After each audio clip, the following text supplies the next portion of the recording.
नमस्कार। आज के इस एक्सप्लेनर में आपका बहुत बहुत स्वागत है। आज हम इतिहास के पन्नों से एक ऐसे साम्राज्य की कहानी निकालने वाले हैं जिसकी मिसालें आज भी दी जाती हैं। हम बात कर रहे हैं रोमन साम्राज्य की।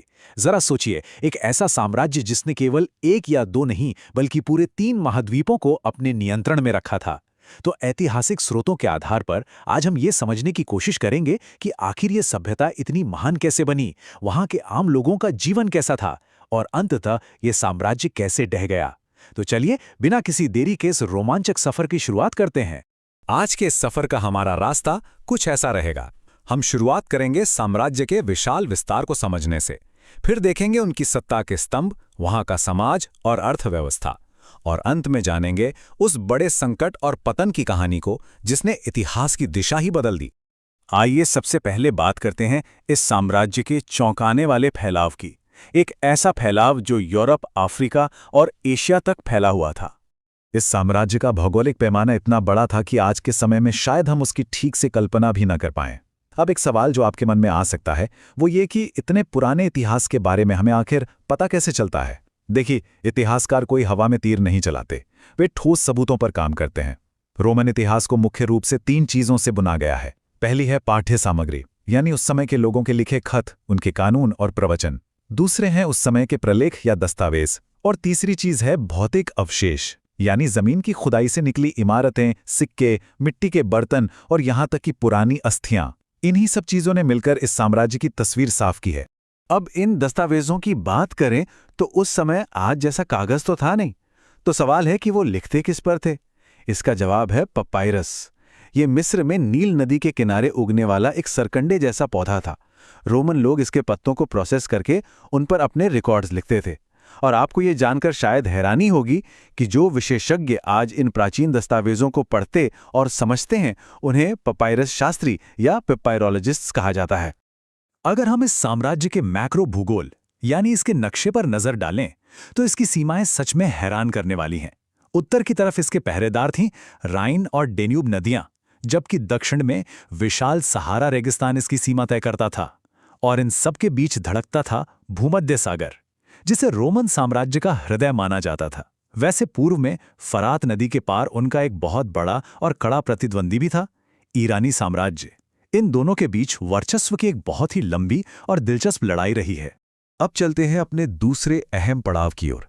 इतनी विशाल सभ्यता, करोड़ों की आबादी, इसे आखिर चलाया कैसे जाता था?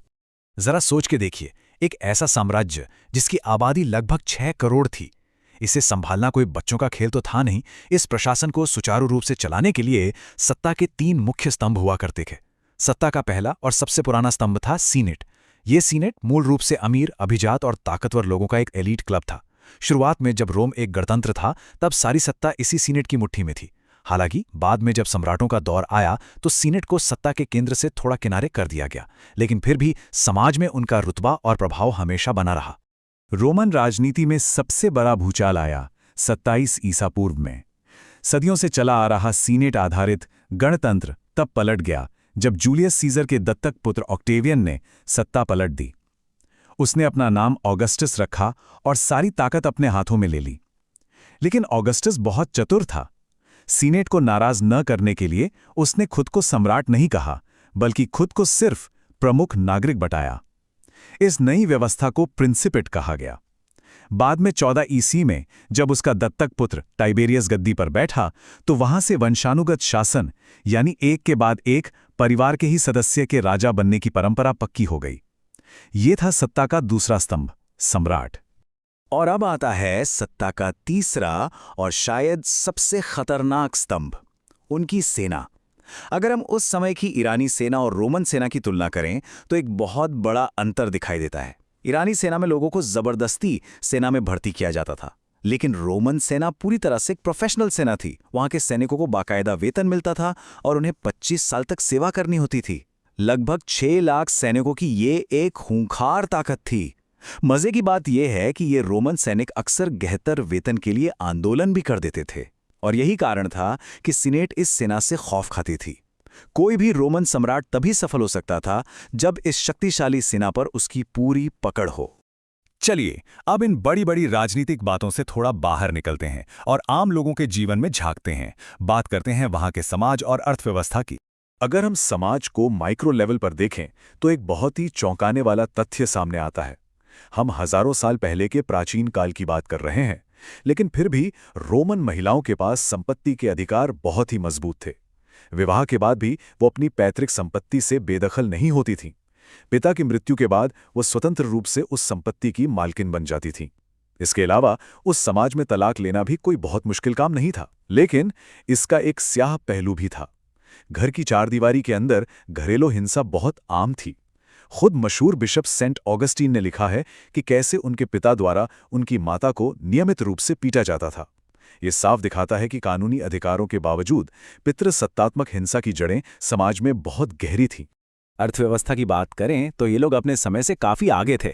जल शक्ति का बेहतरीन इस्तेमाल और बैंकिंग व्यवस्था उनके पास मौजूद थी। बड़े पैमाने पर व्यापार के लिए वे मिट्टी के बड़े बड़े कंटेनरों का इस्तेमाल करते थे, जिन्हें एम्फोरा कहा जाता था। इनमें शराब और तेल एक जगह से दूसरी जगह ले जाया जाता था। इसमें भी एक खास तरह का कंटेनर था, ड्रेसेल 20, जो सिर्फ स्पेनिश जैतून का तेल ले जाने के काम आता था। हालांकि अमीरी हर जगह एक जैसी नहीं थी। जहां कुछ इलाके बहुत विकसित थे, वहीं कुछ हिस्सों में गरीब चरवाहे झोपड़ियों में रहते थे और पहाड़ी इलाकों में किसानों की हालत काफी खस्ता थी। 30 लाख, जी हां, 30 लाख रोमन समाज की एक बेहद क्रूर और कड़वी सच्चाई है। ऑगस्टस के समय इटली की कुल आबादी 75 लाख थी, और आपको जानकर हैरानी होगी कि उसमें से 30 लाख लोग दास थे। इस पूरी उन्नत अर्थव्यवस्था का महल अमानवीय दास श्रम की नींव पर टिका हुआ था। दासों को इंसान नहीं बल्कि महज एक संपत्ति माना जाता था। उन्हें जंजीरों में बांध कर रखा जाता था और भाग न सकें इसलिए उनके शरीर पर गर्म लोहे से दाग लगाए जाते थे। लेकिन कोई भी साम्राज्य हमेशा अपने चरम पर नहीं रहता। अब हम उस दौर में आ गए हैं जिसे इतिहास में तीसरी शताब्दी का संकट कहा जाता है। तीसरी शताब्दी आते आते तो ऐसा लगने लगा था कि ये पूरा साम्राज्य ताश के पत्तों की तरह ढह जाएगा। संकट इतना भयानक था कि 225 ईस्वी में ईरान में एक नया और आक्रामक ससानी वंश उभरा, जिसने एक झटके में 60,000 रोमन सैनिकों को मौत के घाट उतारने का दावा कर दिया। उधर उत्तर में राइन और डेन्यूब नदियों को पार करके फ्रंक और गॉथ जैसी खूंखार जर्मनिक जनजातियों ने धावा बोल दिया। बाहरी हमले तो हो ही रहे थे, अंदरूनी राजनीति इतनी सड़ चुकी थी कि सिर्फ 47 सालों के भीतर 25 सम्राट आए और गए। आप कल्पना कर सकते हैं कि वहां कैसी अराजकता रही होगी। पर इतनी आसानी से ये विशाल साम्राज्य मिटने वाला नहीं था। यहीं से शुरू होता है परवर्ती काल और कुछ बड़े सुधारों का दौर। इस डूबते साम्राज्य को बचाने के लिए कुछ बहुत ही दूरदर्शी सम्राटों ने बड़े कड़े कदम उठाए, लेकिन उन सुधारों को समझने से पहले जरा उस समय के सामाजिक ढांचे को देखिए। समाज 3 हिस्सों में बटा था और गहरी असमानता से भरा था। उच्च वर्ग बेहिसाब अमीर था, जिनकी आय सीधे सोने चांदी में आती थी। मध्य वर्ग में सेना और नौकरशाही थी, जिनका वेतन अच्छा था और वे भ्रष्टाचार से भी खूब पैसा बनाते थे। और सबसे नीचे था वह निम्न वर्ग, जिसमें दास और मजदूर थे, जिनका काम सिर्फ ऊपर के वर्गों की सेवा करना और शोषण सहना था। यह असमानता साम्राज्य की नसों में जहर की तरह फैल चुकी थी। साम्राज्य को पुनर्जीवित करने का बीड़ा मुख्य रूप से 2 सम्राटों ने उठाया, डायोक्लेशियन और कॉन्स्टेंटाइन। डायोक्लेशियन ने बड़ी समझदारी दिखाते हुए साम्राज्य की सीमाओं को थोड़ा छोटा किया और नागरिक कार्यों को सेना से बिल्कुल अलग कर दिया, ताकि सेना का फोकस सिर्फ रक्षा पर रहे। फिर आए सम्राट कॉन्स्टेंटाइन। उन्होंने सॉलिडस नाम का 4.5 ग्राम शुद्ध सोने का सिक्का चलाकर अर्थव्यवस्था में नई जान फूंक दी। इसके अलावा उन्होंने कुस्तुनतुनिया के नाम से एक नई और भव्य राजधानी बसाई, और सांस्कृतिक रूप से सबसे बड़ा बदलाव यह किया गया कि बहुदेववाद को छोड़कर ईसाई धर्म को आधिकारिक राजधर्म अपना लिया गया। इन सुधारों ने साम्राज्य को कुछ और सदियों तक बचा तो लिया, लेकिन अब हम इसके पतन के अंतिम अध्याय पर आ गए हैं।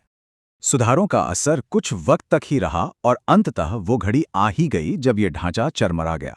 7वीं शताब्दी आते आते खासकर पश्चिमी साम्राज्य पूरी तरह पतन का शिकार हो गया। ऐतिहासिक स्रोतों के अनुसार ये किसी एक वजह से नहीं हुआ। बाहर से जर्मनिक जनजातियों और ईरानी ताकतों के लगातार हमले हो रहे थे। अंदर कोई साफ नियम नहीं था कि अगला राजा कौन होगा, जिसकी वजह से लगातार सैन्य तख्तापलट होते रहे।